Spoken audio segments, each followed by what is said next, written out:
Welcome back to the Gilmour Racing Workshop as we get ready to prepare this thing for the very final race of the Australian Formula Open Series for 2024. As we covered in the last video, this thing raced in the wet weather. So what we need to do is get all the panels off this car and clean it thoroughly. That extra bit of moisture carries dirt and grime into a whole lot of places it doesn't normally get to. And the last thing we need is a failure caused by grime getting into a wiring harness or around the radiators or coolant pipes or anywhere in this car. We need it cleaned, not only to protect it from corrosion, but also to get all the grime out of this thing that shouldn't be in there. We not only need to clean the obvious parts like around the engine and the radiators, but also stuff that you probably don't think about. Inside the car in particular, steering column, the end of the steering column has a lot of electrical fittings for the dash. We need to make sure they're clean. Pedals, shocks needs to be cleaned. We also need to keep a really good eye on the wheel bearings. The wheel bearings are a sealed unit, but packing them full of water and grime and particularly brake dust will make those wheel bearings fail very quickly. And while we're in that area of the wheel bearings, we're going to do the brakes. We need to clean the brake calipers, make sure they've got no dust or dirt in them. And this thing gets a new set of pads every time it hits a track. You would know that if you've been watching the videos. So how are we going for brake pads? Well, here's a couple that we've been through already this season. So it gets one more set of pads for the very last race of the year. Brake pads, also because they do such a hard job, is they make a really bad mess of the rims. Inside the rims is full of brake dust. We need to clean the rims and have them visually crack tested. We've cracked the rim in the past and we've had it fail, so we are particularly vigilant on checking the rims after every race meeting. And the problem with the brake dust is if there is a slight crack, the brake dust will get into that crack. As the rim cools down, that crack will open, so on and so forth, until that rim completely fails. The rubber and the rubber pickup from the tyres also does a huge amount of damage. It sandblasts everything behind the front tyres. It makes not only a mess of the wrap, but it damages the carbon work. So this will often get touched up race to race, whether it gets rewrapped, repainted, or indeed carbon repairs, as we can see on the front of the floor there.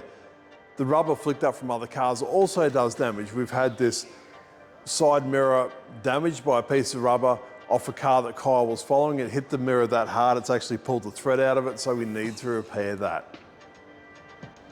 After every race meeting and the gearbox comes apart, we pull everything out of the back of the gearbox, all the ratios, including reverse gear. All gets thoroughly inspected, and yes, we change the gear ratios from track to track. We'll change everything from first to sixth gear, and this is no exception. All those gears come out, the dog rings get inspected, the bearings get inspected, and the shafts get inspected. And for those that have been watching will know that we actually had a diff bearing fail earlier in the year, and it's only because of this sort of maintenance that we were able to pick up that failing bearing before it caused a lot of damage. Another area that gets constant attention is the air filter. The air filter lives inside this airbox here. And we noticed that on a track with high brake loads, it gets particularly dirty. It's almost directly behind that front brake caliper. So it gets a whole lot of brake dust fed straight into the air filter. Not ideal, and that's why we keep on top of that maintenance. Air filter in here, it unscrews from the front and it simply slides out like that.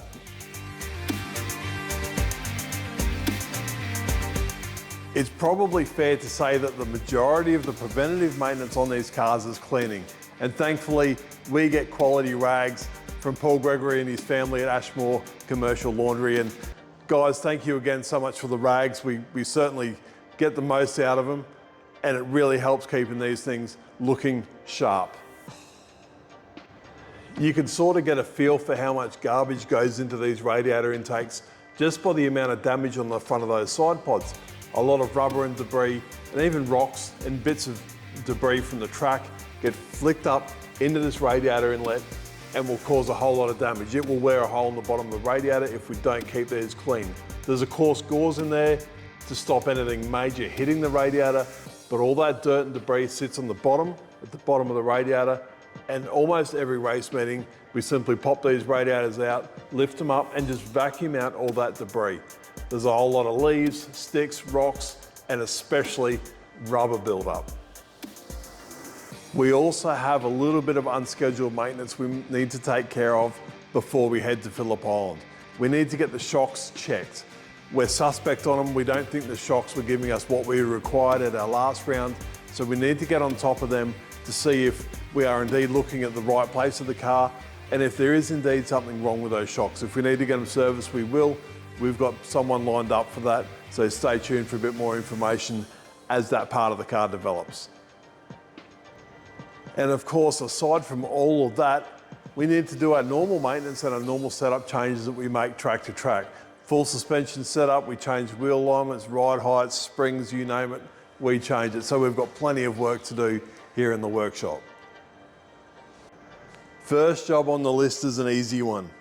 Brand new air filter. We don't clean them, we don't service them. These things are actually really, really cheap. And believe it or not, we cop a bit of criticism for changing air filters so much. Some of the guys think it's a waste of money. But here's an indication of what fell out of this air cleaner just with a few taps on the bench after only one race meeting. And some of the other guys we know will run seasons on an air filter. It's a very expensive engine, very cheap air filter, and the idea of preventative maintenance is to save money long term. And I think that's what we're doing by keeping on top of our air filter maintenance. All we have to do is screw this boss back into the airbox, and that's the air filter's done. Down here at the back of the car, it is all about the gearbox. The gearbox has been stripped out, it's been cleaned, it's been thoroughly inspected. We've got all our gearbox parts laid out here. And the gearbox parts that came out of the car from Sydney Motorsport Park were amazing. Kyle's looking after this gearbox so well. Obviously, the KCK Lubricants gear oil is also looking after it tremendously well, but the stuff's coming out with no visual signs of wear at all, and it looks absolutely tremendous. A lot of these parts will actually get to their life before we wear them out, which is a bit unusual for race car gearboxes. So we've got our new ratios to go back in, and now it's simply a matter of assembling this gearbox, putting it all back together, tightening it up and filling it full of oil again, and then the gearbox is done.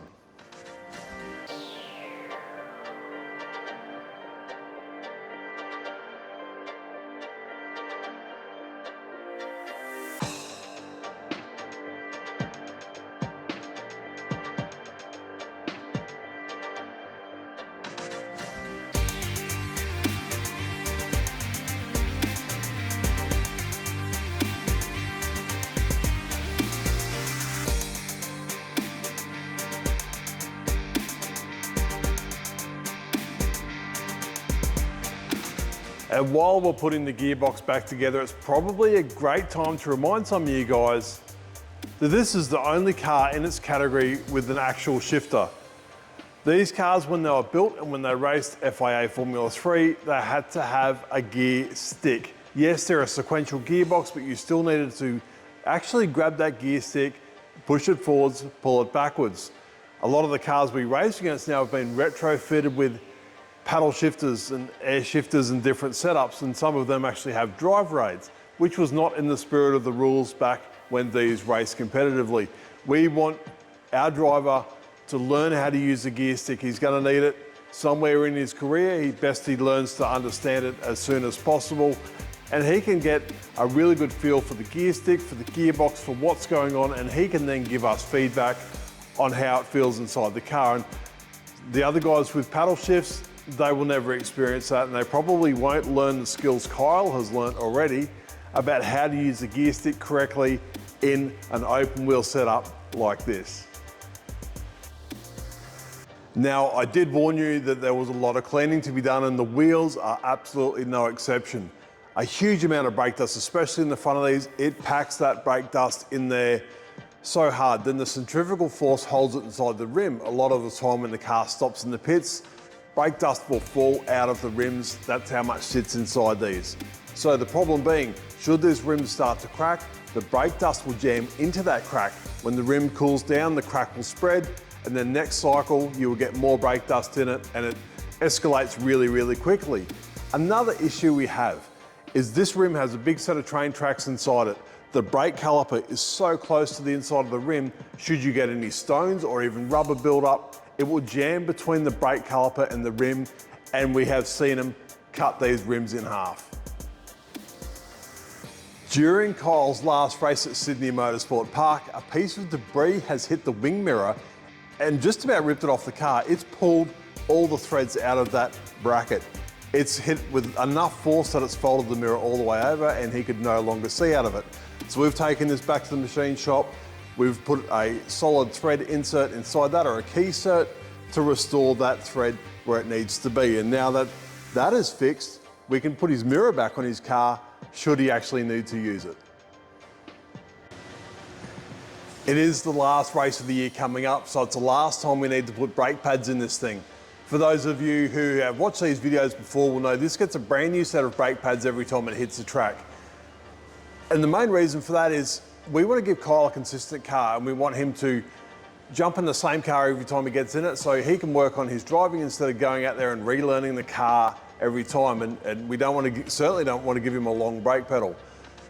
Here's a collection of our brake pads over the year. This is the majority of them, but you can see the different levels of wear track to track. There's big stops on some tracks, not so big stops on the other, so we will get a big variation of wear from track to track. But the brand new set of pads every race meeting, it looks after the car, it looks after the calipers, it wears the discs a whole lot nicer, and it's almost a false economy running your pads really low. You get a lot more heat into the caliper than it was designed for, and you will have caliper issues. You will get odd wear in the piston bores. Things that we don't need. For the sake of a set of brake pads, it's an easy fix. But last race of the year means last set of brake pads, and I'm going to throw them in now.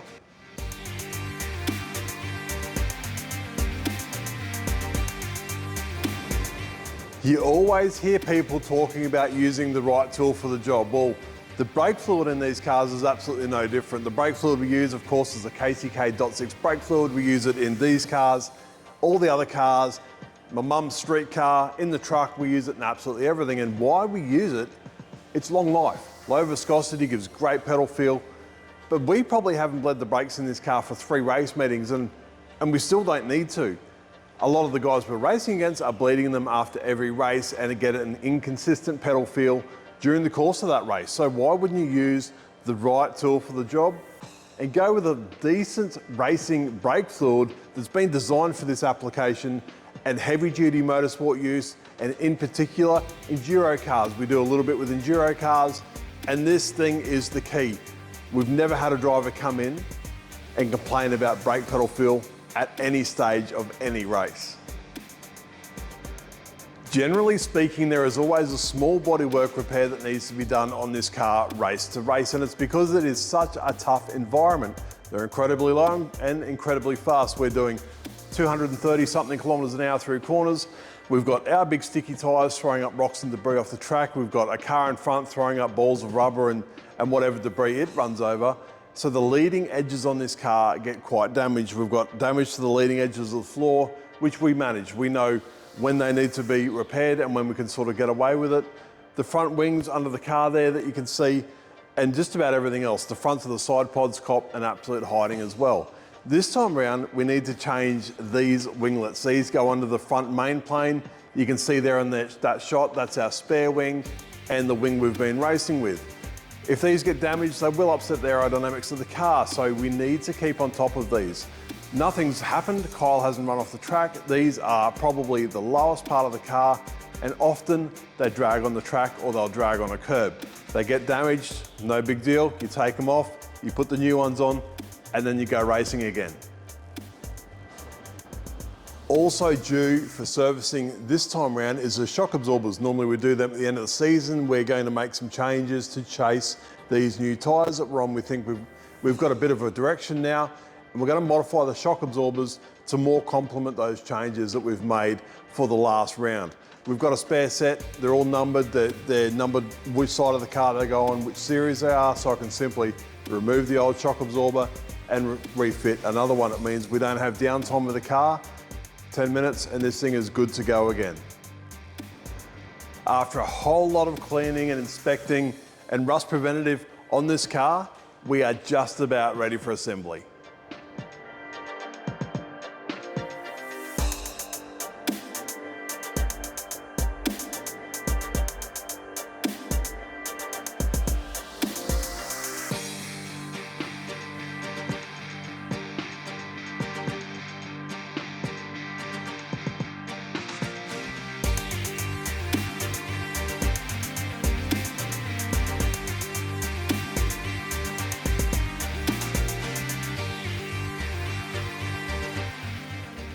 So now what are we going to do? I'm going to finish the suspension setup on this car. I'm going to get it on the flat patch and get it ready to stick in the truck and go to Phillip Island and start our 4,000 kilometre round trip to Phillip Island for the last race of the year. And as much as it's the last race of the year, we've got a massive end of season break planned. We've got so much going on. We've got not only the cars you see here in the workshop, we've got the USF cars, the Pro car, the 2000 car. We've got our pathway to Indy's firing up. We've got a lot of interest and we're going to get a whole lot more done and hopefully a whole lot more content for you guys so you can see what we're up to. But anybody out there, if you're interested in driving with us, please yell out. We will continue to run the Formula 3 cars. We might even have a few more in the team for next year, as well as our Road to Indy program.